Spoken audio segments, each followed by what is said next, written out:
Joining me now from Santa Clara, California, Vice Chairman of the California Republican Party, Peter Koo. Peter, let's talk about first the state of the California Republican Party. There's a lot of chatter about that, certainly over the last few years, whether it's a good state or a bad state, tactically, practically, financially. What is the state of the California Republican Party? The state of the California Republican Party is doing very, very well. It's strong, and we will be taking back a few seats that we lost in 2018.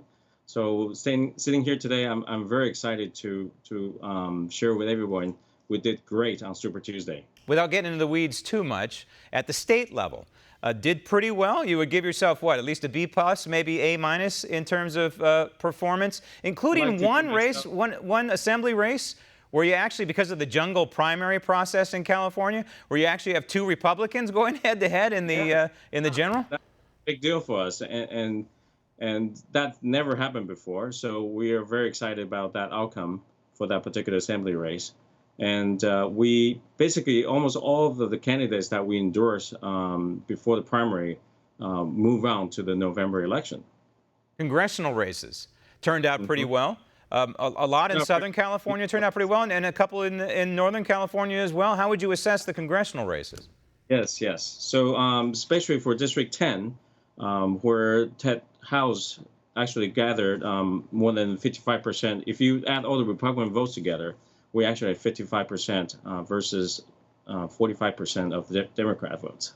Now, financially speaking, the California Republican Party was on political life support a couple years ago. How is it looking now? Our chairwoman, Jessica Patterson, has been doing a great job.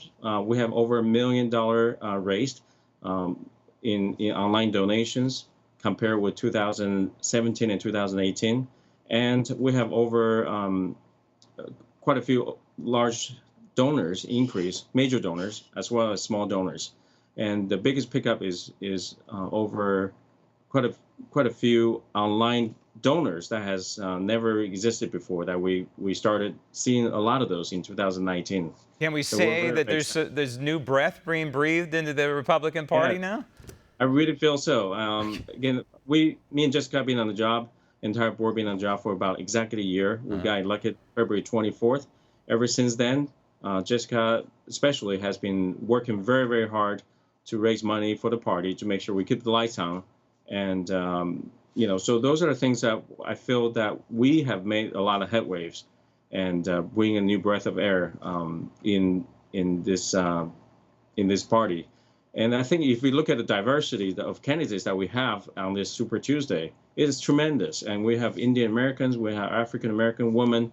It came from all the backgrounds, and you look at the candidates from the Democrat Party, is almost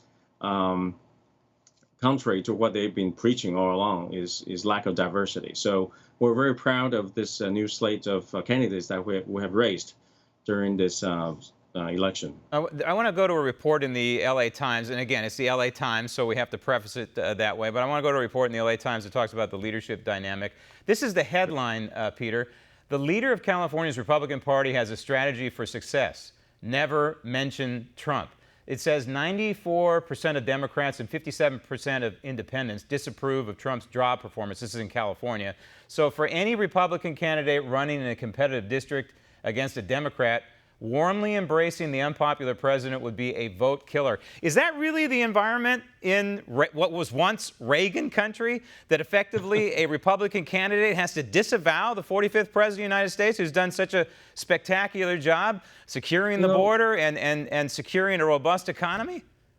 It is, I found that reporting or that article very, in a sense, very incorrect, because both Jessica and I have been ardent supporter of President Trump. As you can see, I have appeared in many even flag-waving events throughout the state. And I think, I never heard Jessica personally say, hey, don't associate yourself with Trump. That's just ludicrous, in my opinion. Well, there's a lot of candidates who won at the congressional level, especially in Southern California, who openly embrace President Trump, and they did pretty well on Super Tuesday. We absolutely got to jump on the Trump train, as I have been saying all along, is that we, as a leadership, we must support President Trump moving forward. And I encourage all the candidates to be on that train of Trump train, so to speak. You support President Trump. You support de facto President Reagan. Yeah, you support the absolutely. United States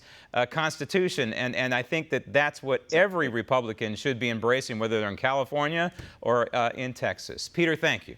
Want to see more videos like this? Click on the link below and subscribe to One America News on YouTube. And call your cable provider and kindly demand that One America News is added to your lineup. Call and subscribe today.